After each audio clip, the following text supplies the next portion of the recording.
Hi everyone, hope you're well. So this is more of an update video today. This is half of this I did yesterday when there wasn't an episode. I was actually digging away, but nothing exciting that I felt was episode worthy. And I finished most of it. So this is the skelly spawner we're at. You can see I've made a lot more room down here. I've also installed some doors for safety, and there's one just up here. Here's a little spot where the ladder to the surface is, but there's a door here to go into the caves. And that's because I've had the worst one was a creeper sneaking in and blowing a hole. Luckily it didn't damage anything I was working on. I've made an infinite pool here. You might be wondering where this door goes, so we'll just run down this corridor. I've just blocked off the corner in that room that I was using to step out. This way seems just as quick. I've also started laying grass here. So this is a corridor. I've dug a more direct route to the staircase. So there's still all the caves and everything in between, but I just figured I'd dig like a direct tunnel. And I'll probably have offshoots along that tunnel to kind of get into the caves again more directly. Or I might just do a third door into the corner where I used to leave that room.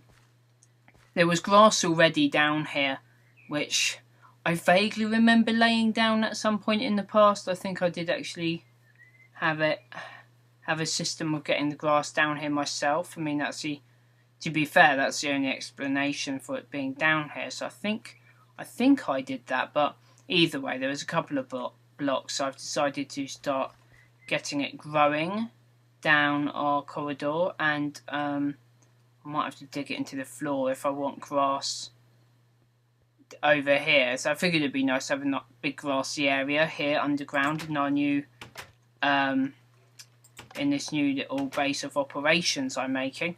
You might have spotted it already. I've made the potato machine I was wanting to make. So it's probably not completely optimal just at the moment. But this is kind of Mark 1, and then I might swap a couple of things around and get it a bit more compact or something. Definitely have a few more rows once I'm happy with it, but and have a proper redstone circuit rather than at the moment. All I've got is this redstone torch there, which I'm going to knock away in a minute and then pick up again. So, and I've just got the potatoes will go just directly into the furnaces, and I've got a bit of coal in each furnace.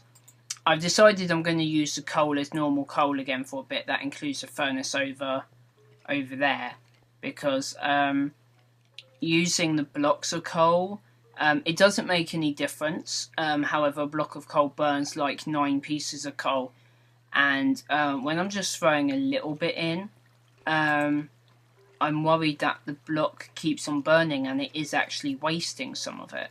So I figured I might as well just throw in piles of coal for the moment, because it's not like I'm going to run out of space really. So I'm just going to keep coal normal for the moment when I use it. So the idea here is that we've got some sticky pistons here that all come down when the redstone signal is turned off.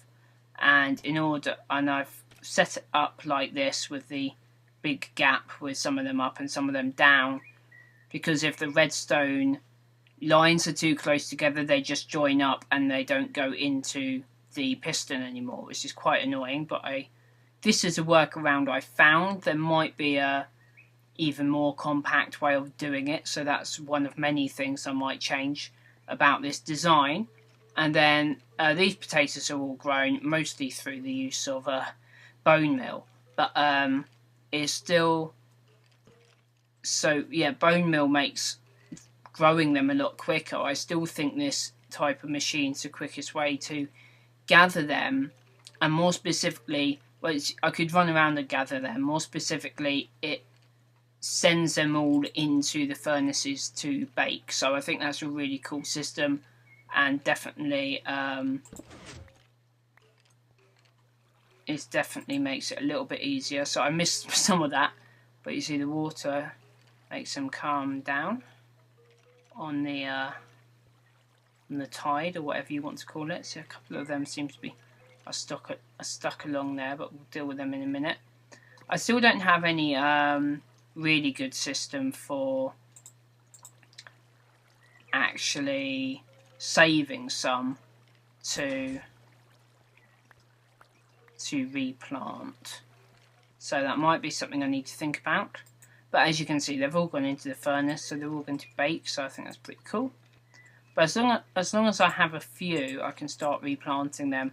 And then with the using bone meal, which of course I have tons of bone meal from the skeleton farm, spawner, trap, whatever you want to call it, I can quickly replant it all, even just from one, because I could use bone meal. I won't do it right now, but I could use bone meal on these and then dig them up and then keep on doing that until I've multiplied them enough to fill the whole spot, fill the whole patch, and then bone meal all of them so they're all ready to harvest, and then release the water again, and then cook them all. So it's a very simple system.